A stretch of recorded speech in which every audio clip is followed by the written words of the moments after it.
사도행전 9장 10절부터 19절 상반절 말씀까지 봉독합니다. 그때 다메섹에 아나니아라 하는 제자가 있더니 주께서 환상 중에 불러가라사대 아나니아야 하시거늘 대답하되 주여 내가 여기 있나이다 하니 주께서 가라사대 일어나 직가라 하는 거리로 가서 유다 집에서 다섯 사람 사울이라 하는 자를 찾으라. 저가 기도하는 중이다. 저가 아나니아라는 사람이 들어와서 자기에게 안수하여 다시 보게 하는 것을 보았느니라 하시거늘 아나니아가 대답하되 주여 이 사람에 대하여 내가 여러 사람에게 듣사온즉 그가 예루살렘에서 주의 성도에게 적지 않은 해를 끼쳤다 하더니 여기서도 주의 이름을 부르는 모든 자를 결박할 권세를 대제사장들에게 받았나이다 하거늘 주께서 가라사대 가라 이 사람은 내 이름을 이방인과 임금들과 이스라엘 자손들 앞에 전하기 위하여 택한 나의 그릇이라. 그가 내 이름을 위하여 해를 얼마나 받아야 할 것을 내가 그에게 보이리라 하시니 아나니아가 떠나 그 집에 들어가서 그에게 안수하여 가로되 형제 사울아 주 곧 내가 오는 길에서 나타나시던 예수께서 나를 보내어 너로 다시 보게 하시고 성령으로 충만하게 하신다 하니 즉시 사울의 눈에서 비늘 같은 것이 벗어져 다시 보게 된지라. 일어나 침례를 받고 음식을 먹으며 강건하여 지니라. 아멘. 여러분, 사울이 변해서 바울이 된 것은 하나님의 전적인 은혜입니다. 저와 여러분이 예수 믿고 하나님의 자녀가 되고 이 시간 하나님을 예배할 수 있음도 거기 못지않은 하나님의 크신 은혜인 줄로 믿습니다. 사울은요 교회를 쓸어버리려고 했어요. 눈에 그야말로 혈안이 되었어요.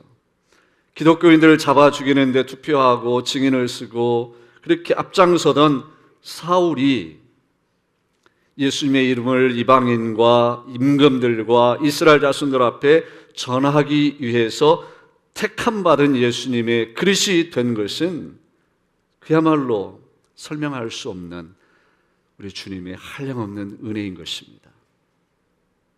그리고 우리가 잘 알듯이 이렇게 사울이 다시 태어나 그리고 이제 바울이 된 이후 그는 하늘나라의 복음 전파, 이 선교 사역에 그야말로 슈퍼스타가 되었죠. 큰 그릇이 되었습니다. 주님께서는 사울을 그렇게 크게 사용하셨죠.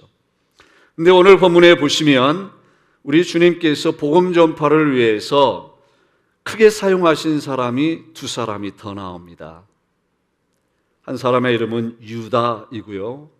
다른 또 한 사람의 이름은 아나니아입니다. 이 유다는 부활하신 예수님을 만난 사울이 앞이 보이지 않자 사람들의 손에 이끌려서 찾아갔던 3일 동안 식음을 전폐하면서 그렇게 기도하였던 그 집 주인 이름이 바로 유다입니다. 그리고 이 성경은 이 유다라는 사람에 대해서 그 이상은 더 이상 설명해 주지 않기 때문에 우리가 더 이상 나눌 이야기가 그리 많지 않지만요. 거기에 비해서 아나니아라고 하는 사람들은 우리들에게 참 많은 메시지를 전해주고 있습니다. 개인적으로는 이 아나니아는 사도 바울에게 잊을 수 없는 은인이지만 어떤 그런 인간적인 것을 떠나서 아나니아도 우리 예수님께서 사용하신 큰 그릇 하늘나라의 슈퍼스타라고 저는 생각합니다. 아마도 저는 믿기를 아마도 하늘나라에서 주님께서 사도 바울에게 잘하였다 착하고 충성된 종아 네가 작은 일에 충성하였으니 내가 많은 것으로 너에게 맡기겠다 너의 주인의 즐거움에 참여하라 라고 그래 칭찬하며 복을 주셨던 그 말씀을 이 아나니아에게도 똑같이 해 주셨을 거라고 저는 믿습니다. 사도행전 강의 12번째 시간인데요. 숨은 영웅이라는 제목으로 오늘은 이 아나니아에 대해서 한번 말씀을 살펴보려고 합니다. 왜 우리는 이 아나니아를 숨은 영웅이라고 주저하지 않고 부를 수 있는지 말씀을 듣는 가운데 저와 여러분 안에도 주님이 사용하신 이 큰 그릇됨의 특징들이 많이 생기고 또 회복되기를 주의 이름으로 축복드립니다. 먼저 이 진정한 이 숨은 영웅의 특징, 아나니아에게서 발견되는 이 영웅, 진정한 영웅의 이 특징은 정작 아나니아는 영웅 되기를 꿈꾼 적이 없다라고 하는 것입니다. 우리는 아나니아를 오늘 평가하면서 저는 큰 그릇이다, 숨은 영웅이다 말하지만 본인 자신은 그것을 상상해 본 적도 없다고 하는 사실을 우리는 성경 여기저기에서 앞뒤 문맥을 살펴보면서 그런 결론을 내리게 됩니다. 예를 들자면 오늘 본문 10절 말씀에 보면 이 아나니아를 뭐라고 소개하는가 봤더니 그때 다메섹에 아나니아라는 제자가 있더니 그렇게 소개합니다. 여기 그때란 사울이 부활하신 예수님을 만난 후에 앞을 보지 못하는 것 때문에 사람들의 손에 이끌려 다메섹으로 들어가 직가라고 하는 거리에 있는 유다라고 하는 사람의 집에 들어가 3일 동안 식음을 전폐하고 있을 때, 기도하고 있을 때, 그때를 말합니다. 이 말을 바꿔 말씀드리면 아나니아는 사울이 다시 태어나고 소명을 받는 그런 하나님의 시간과 장소에 있었고 살았지만 이 아나니아가 그 기회를 엿보고 있다가 그 기회를 가서 찾아서 잡은 게 아니다라고 하는 것입니다. 또 어떻게 보면 이게 그냥 어쩌다가 우연히 이루어진 일이라 이렇게 우리가 이해할 수 있을 법도 하지만요, 우리 한 가지 분명히 우리가 아는 것은 우리 하나님에게는 우연이 없고 모든 것이 다 필연이지 않습니까? 하나님의 일정표에는, 하나님의 사전에는 우연이 없습니다. 모든 것이 하나님의 섭리이고 모든 것이 하나님의 빈틈없는 거룩한 간섭인 줄로 믿으시길 바랍니다. 온전하고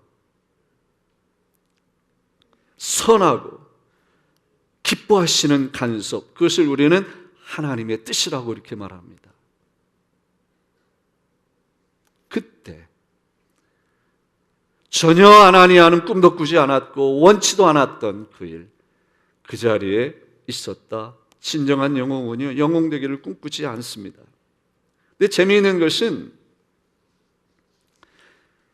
그때 다메섹에 하면서 이 아나니아를 또 뭐라고 소개를 하냐면 아나니아라 하는 제자가 있더니 그렇게 소개했다는 것입니다. 요 표현, 요 말씀이 또한 아나니아가 영웅 되기를 꿈꾸지 않았다라고 하는 그러한 증거가 되는 말씀이기도 합니다.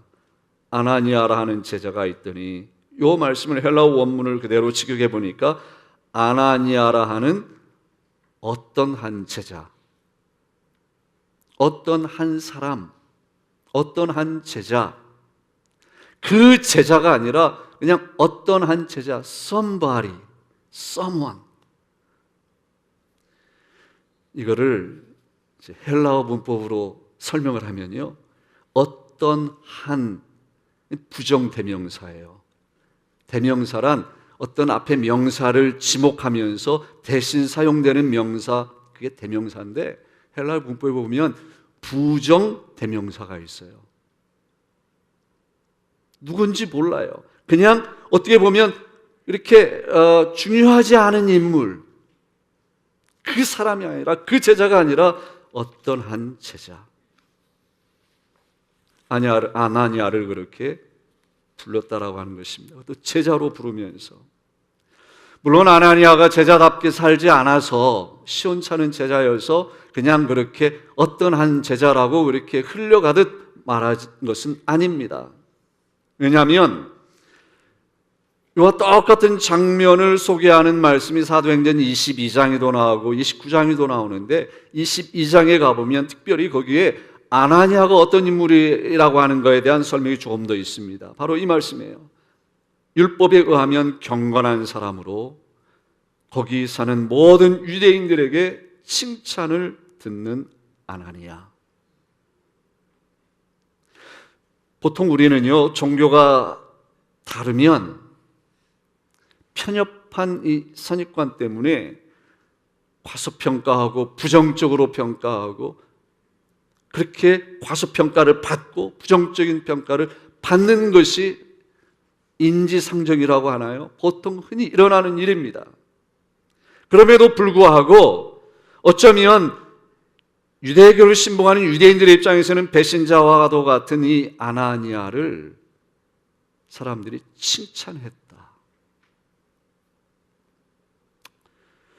저는 이 아나니아의 이러한 평가를 대하면서 과연 오늘날 우리들이, 성도들이, 크리스천들이, 슈갈로프 믿음의 공동체에 속한 모든 성도들이 과연 예수님을 믿지 않는 사람들로부터 이렇게 칭찬을 받는 삶을 살고 있는가? 아니면 같은 믿는 사람들로부터도 칭찬받지 못하는 삶을 살고 있지는 않은가? 이런 생각을 해봤어요. 우리는 이런 질문을 끊임없이 우리 자신에게 던져봐야 되잖아요. 사도 바울은 갈라디아 교회에 있는 성도들이 보낸 편지에서 그렇게 권면했습니다.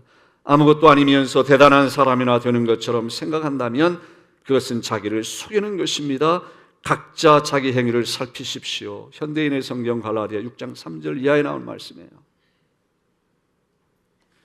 여러분, 주님께서 큰 그릇, 영웅처럼 큰 그릇으로 사용하시는 사람은 먼저 사람들로부터 칭찬받고 주님으로부터 인정받는 사람, 그러나 정작 큰 사람 되기를 꿈꾸지 않는 사람, 그런 사람인 줄로 믿습니다. 사람의 마음 중심을 살피시는 하나님으로부터 진정 인정받는 우리 모두가 되길 주의 이름으로 축복드립니다.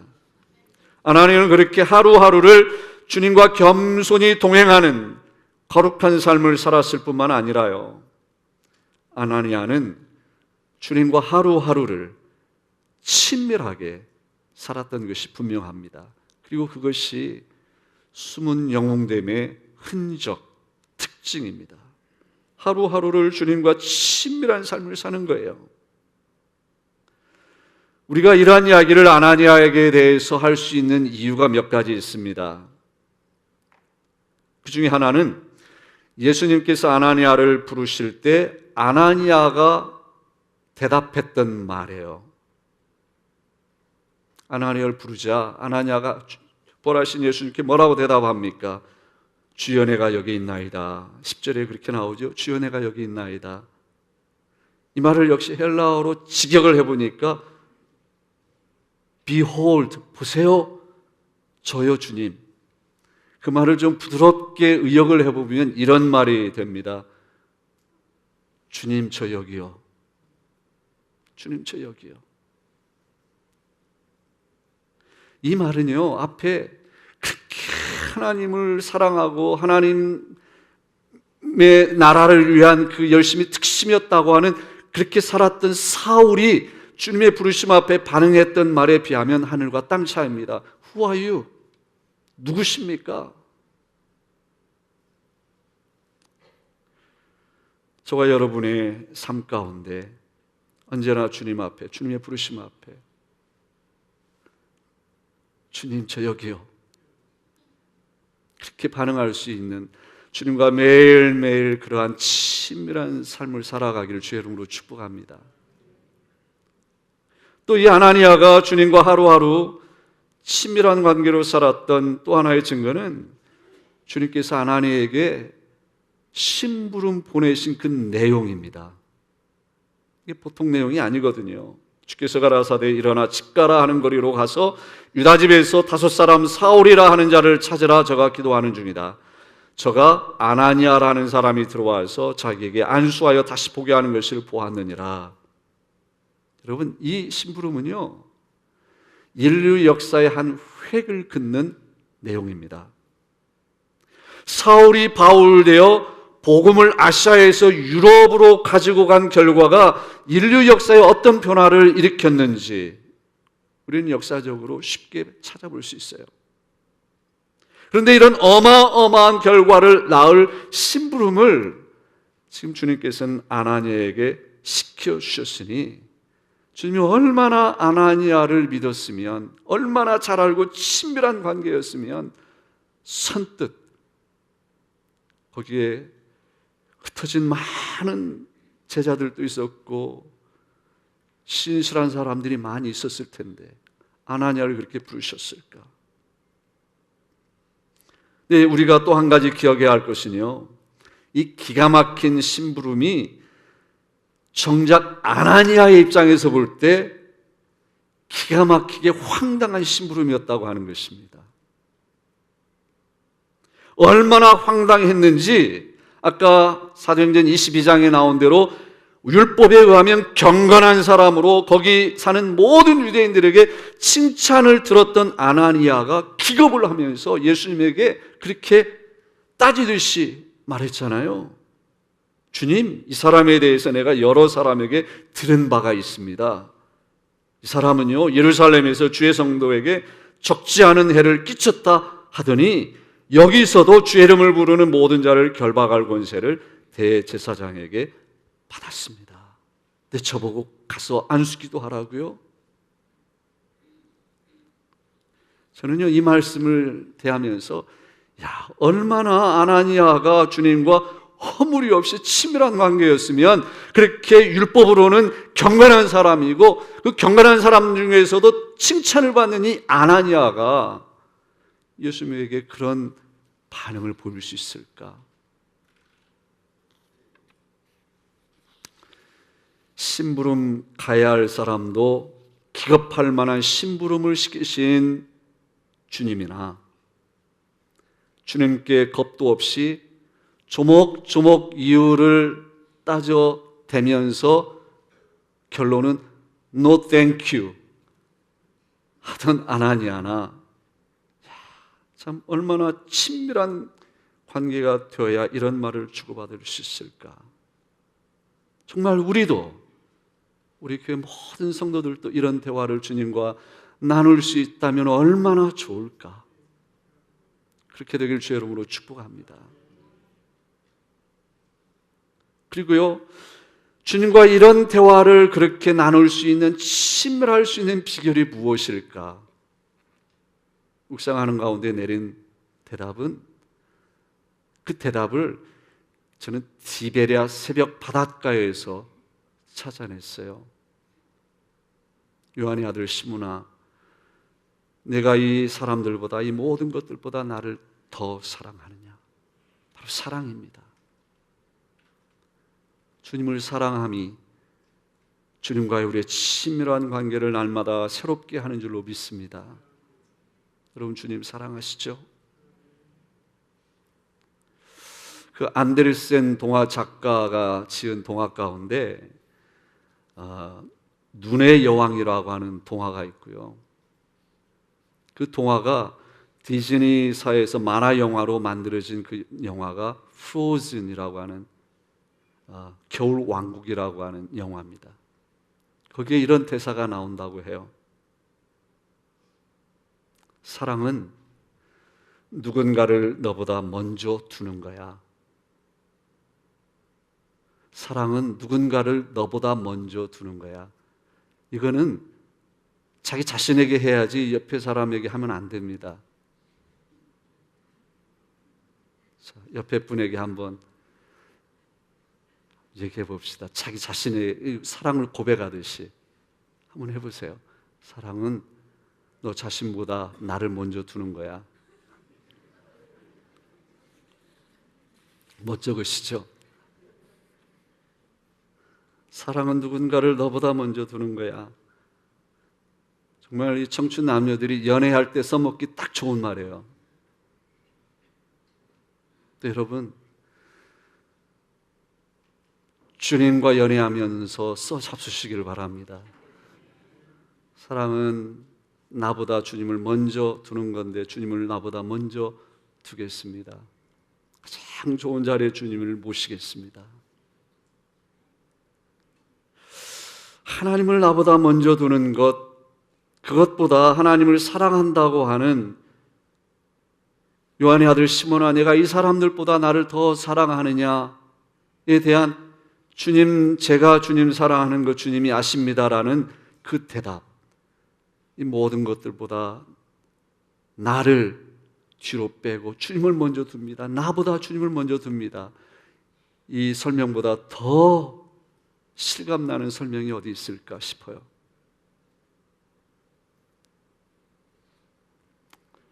하나님을 나보다 먼저 두는 매일의 삶 속에 주님과의 친밀함이 깊어져 가기를 간절히 바랍니다. 헨리 블랙커비는 스피리추얼 리더십, 영적 리더십이라고 하는 책에서 이런 말을 합니다. 하나님은 리더들에게, 바꿔 말하면 하나님은 모든 성도들에게 하나님 당신 대신 어떤 큰 꿈을 꾸라거나 당면한 어떤 문제를 알아서 해결하라고 하시지 않는다. 다만 하나님은 하나님 당신과 친밀하게 우리가 동행할 것을 요구하신다.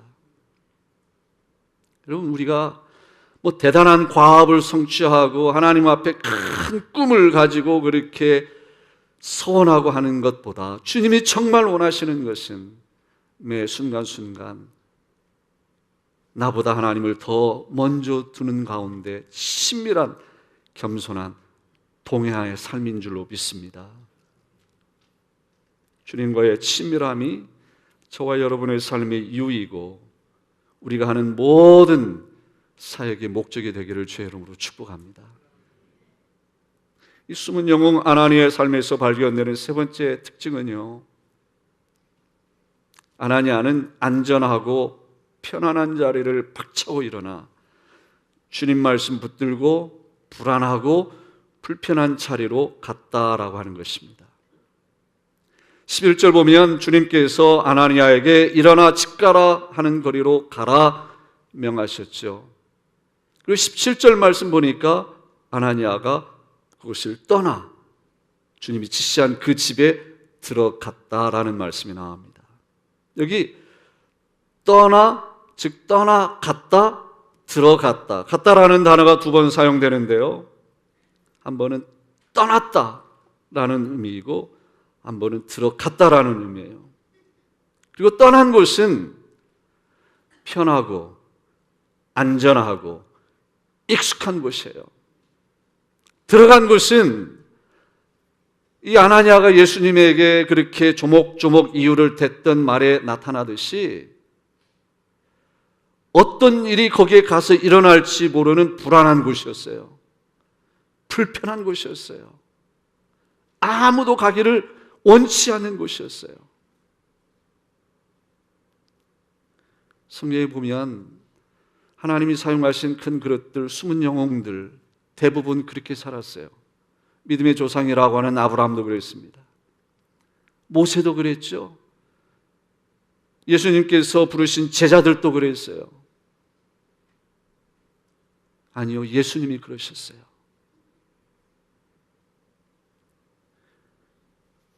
근본 하나님과 본체이신 그분이 하나님과 동등됨을 취할 것으로 여기지 않고 오히려 자기를 비워 종의 형체를 가져 사람들과 같이 되셔서 이 땅에 오셨죠. 성탄절이 바로 그 일이죠. 하나님의 사람들이 가지는 특징은 안전하고 편안한 자리를 박차고 일어나 주님 말씀 붙들고 불안하고 불편한 자리로 가기를 꺼려하지 않아요. 거절하지 않아요. 이 시간 저와 여러분이 꼭 기억해야 할 것이 하나 있습니다. 그것은요, 우리 하나님의 관심은 우리의 편함이 아니에요. 우리가 예수 믿고 편안하게 사는 게 우리 주님의 관심이 아닙니다.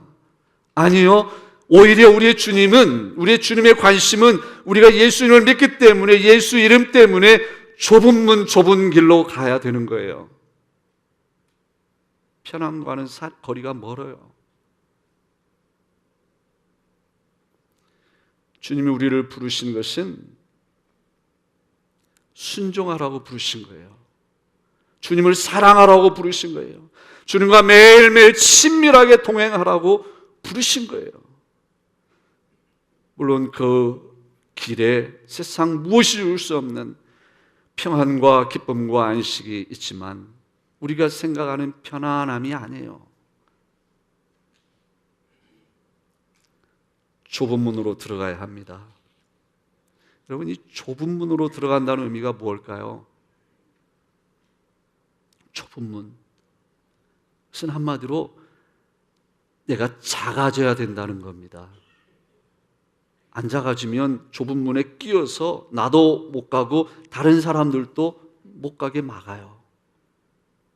요즘 말하는 적폐 대상이 되는 거겠죠.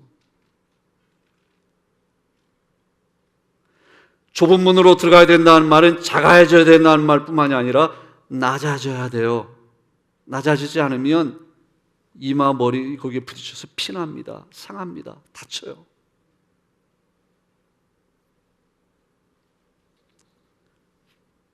그래서 좁은 문은 사람들이 알아주지 않아요. 꺼려해요.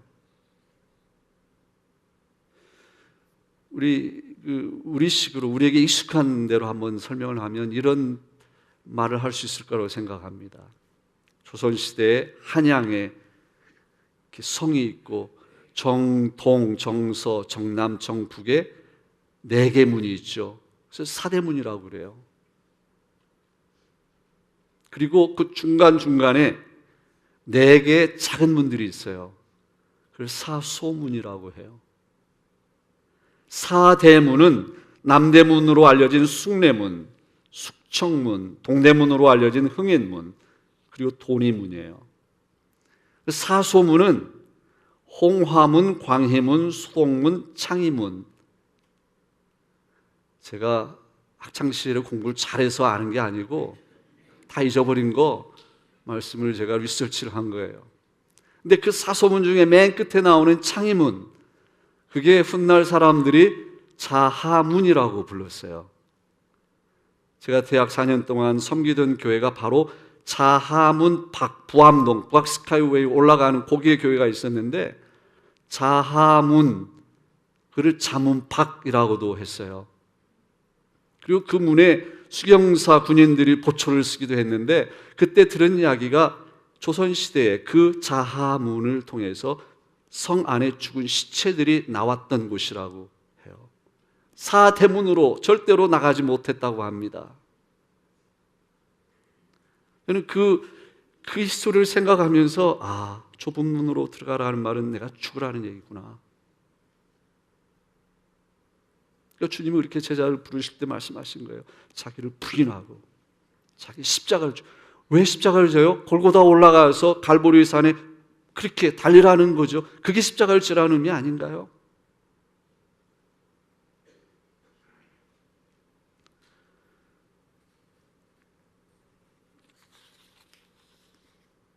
아나니아에게는 자신의 길이 분명했어요. 겁도 없이 예수님에게 그것을 말씀드렸어요. 그러나 예수님의 생각이, 주님의 소원이 자신의 것과 다른 것을 알자 두말하지 않고 자기를 부인했죠. 좁은 문으로 갔죠. 바꿔 말하면 컴포트 존에서, 편안하고 익숙한 곳에서 떠나 불안하고 불투명하고 아무것도 보장되지 않고 한 그곳으로 갔어요. 스트레이트 직가의 길을 걸어갔다, 그 말이에요. 이 말씀 묵상하면서 상상을 좀 해봤습니다. 아나니아가 만일 21세기 우리 시대에 살았다면 이 직가 길을 걸어갈 때 무슨 노래를 부르며 걸어갔을까? 어쩌면 이런 찬송이 아닐까? 주님 다시 오실 때까지 나는 이 길을 가리라. 좁은 문 좁은 길 나의 십자가 지고, 그 노래를 부르며 갔을 것 같아요. 그리고 상상을 계속 해봤어요. 만일 우리가 타임머신을 타고 2000년을 거슬러 그때 그 집과 거리 앞에 그 당시 아나니아의 상황에 있었다면 나는 그 길을 어떻게 갔을까? 이 노래를 역시 부르며 갔을까? 여러분 어떠실 것 같아요? 그리고 이런 여기에까지 이제 오게 됐습니다. 지극히 현실적인 이야기입니다. 오늘 나는 제2, 제3 또 하나의 그 집과 거리를 나는 지금 걸어가고 있는가?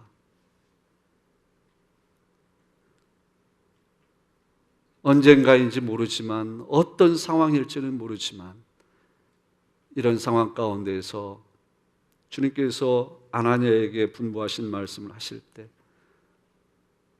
나는 그 길을 갈 준비가 되어 있는가? 여러분 어떠세요? 이 찬송을 우리가 함께 결단 찬양으로 부를 텐데요, 그냥 입술의 노래가 아니라 자신을 돌아보고 주님, 이 길을 이렇게 아나니아처럼 가겠습니다, 이렇게 고백하고 결단하는 헌신의 찬양으로 불렀으면 좋겠습니다.